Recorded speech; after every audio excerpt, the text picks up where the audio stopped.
Hello everyone, my name is Chelsea and welcome back to my channel. For today's video, it's time to roll for Prideopoly again.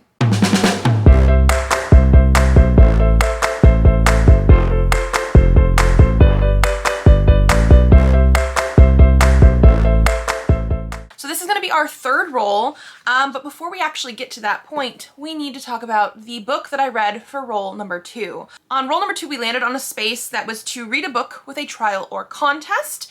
If we could hit a character being bisexual as well, it would fit for expert mode. I did actually read a book that fit for expert mode, even though I'm not actually doing that because I don't think I can do it for the whole Prideopoly readathon type of thing. And I was supposed to read The Raven Scholar by Antonia Hodgson. That was the book that I officially picked in my last video. However, I was reading another 600-page fantasy book. And when I finished that one, I was supposed to jump into The Raven Scholar, which was another over 600-page fantasy book. It was queer normative and had a bisexual female main character, so it definitely would have fit for this. There is a contest, all that kind of stuff. I think some sort of magical trial, but I wasn't entirely too sure I wanted to actually jump into another huge fantasy book. So in the other video, I still mentioned the book I did read, which was Outdrawn by Deanna Gray. This is a contemporary romance that has a contest, like a drawing contest inside. So I read this instead. This is just over 300 pages. It's about 320. And I'm giving it 3 stars. It was a book. It was fine. I will tell you that this took me about a whole week to read. And a 300-page book should not take me a whole week. We're also on summer break now, and one thing that I've been implementing for summer break this year is every day after lunch we have quiet time, which is a minimum of 30 minutes where Presley has to start reading a book. And I also read the whole time. He does not have to read the entire time. He's usually been doing about a chapter or so of his chapter books a day. And I've been focusing on that. I also read when I go take Elliot to her OT appointments, and that's usually for almost an hour, and it still took me a whole week to read this book. And I think it was just because I wasn't really jiving with it as much as I could. I really wanted to enjoy this one. We follow these 2 main characters here. Our first main character is Noah. Our second main character is Sage. And they both work at a company that draws comics. Noah is new to the company. Sage has been there for a while. Apparently they knew each other in art school. The thing is, they mention that a couple times. However, we never really get that basis of knowledge as a big thing. I wished it was sort of brought up a little bit more, had more stakes to it. This is also supposed to be rivals to lovers, and the only rivalry they really have is a small bit of acknowledgement near the beginning that Sage has been working for a while, Noah hasn't. They both have this web comic on the same platform, and Sage is usually really high performing, but I didn't really see the rivalry that I was expecting going into here. We get points of view from both characters, which is good. However, they felt very samey to me. I wanted a little bit more differentiation from them. And in both of those points of view, they are constantly talking about how pretty the other girl is and how much they like them. And I'm that's not the rivalry that I was going for. There's no subtext. It is 100% in the text that they just like each other. There are some family drama situations, but again, the book is only 300 pages. And so again, it just didn't feel like it had enough weight to it. They put things in here to cause a little bit of drama, but it was very quick. I wish there was a little bit more development. I wish there's a little bit more friendship aspects. Noah technically has a friend outside of work and things like that, but we hardly ever see her. So it was just one of those situations where I was wanting more. It was fine. The writing style was fine. It was a book. It did have the contest aspect. So in this book, outside of the work aspect that they are working together to try and bring a reboot of a comic, there is supposed to be a contest on the webcomic platform that they are on, where they are just doing this whole hey, we're gonna do a brand new contest because the top 10 has been stagnating, and so you are going to put out a brand new comic that nobody has ever seen before, and it's going to happen over many weeks, and whoever is number 1 at the top at the very end of the contest is going to get like a comic deal and all this kind of stuff.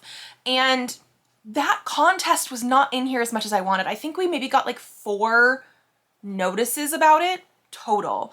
And a lot of it was just like, oh, I checked my results and I'm number 4 or whatever it was. Like, it wasn't enough for that to be a bigger aspect of the story. Like, yeah, it was in there, it was fine. They also, about halfway through the contest, brought in a completely different character that was going to potentially upset the results of the contest that we had never heard of before. We've never heard either of these girls talk about. And I just felt like, why was that needed?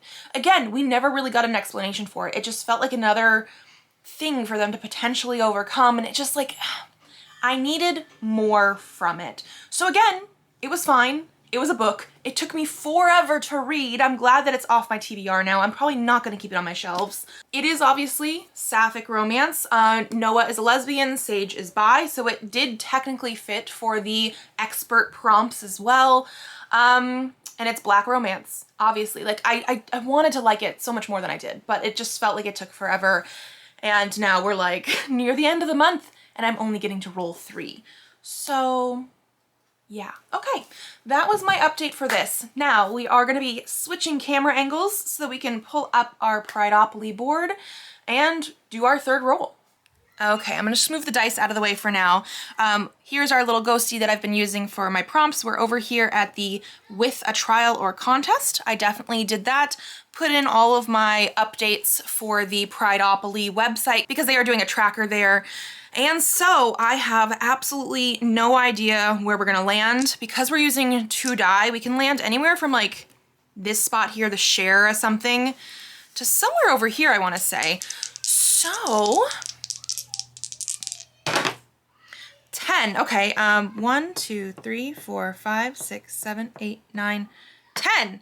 Okay, so we are on a space that is mask, stud, butch main character, or writer in our lesbian area. This is a prompt that I knew was gonna be sort of hard. However, I posted a video recently of the books that I wanted to try and fit in during this readathon, and I had a book that literally tells you that one of the characters is butch. And I'm like, okay, I needed that because I was not gonna be able to tell 100% without maybe like reading into stuff and knowing.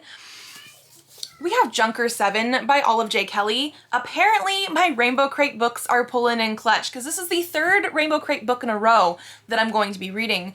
But so this is their like new cover for it. This is also an indie book that just got published by Rainbow Crate. We have like a goldfish underneath the dust jacket, which I'm very curious about. But this is gonna be sci-fi. I love sci-fi. I feel like I don't read sci-fi enough, and so I'm really, really hoping that this one is good. So there are 307 pages here, and like I said, it tells us the representation, which is how I knew representation is gonna be 100% lesbian. So again, this book is going to fit for expert mode, even though technically I'm not playing expert mode. I probably should have, because by now I'm hitting 3 out of 3 for expert mode, but I thought I was gonna have more trouble. Out of the lesbian representation, which says 100%, there's 50% butch and 50% femme. So one of the people in our couple is 100% going to fit this prompt, which I'm very excited about. We also have a character who is transgender, as well as somebody who has autism. I'm not entirely sure.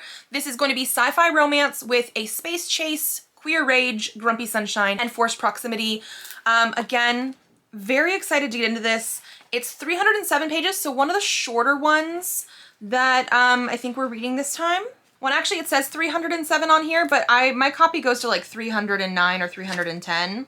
So, slightly longer, but it should be fine. I'm very excited. This is gonna be about some sort of like smuggling mission. Like they're having to smuggle the transgender character, I'm pretty sure. I don't know anything else about it, but I am very excited about this. So that's good. I think this is gonna work out. Hopefully this does not take me a whole nother week because we're already like on the 20th or 21st right now when I'm filming this. And we do not have enough time for me to waste another week on this. I wanna try and get at least one more roll in. So this is what we're gonna do. I hope you guys enjoyed this video. If you did, give it a thumbs up to let me know. Subscribe to this channel if you'd like to see more videos. I have videos coming out Tuesdays, Thursdays, and Saturdays, so I will see you then. Bye.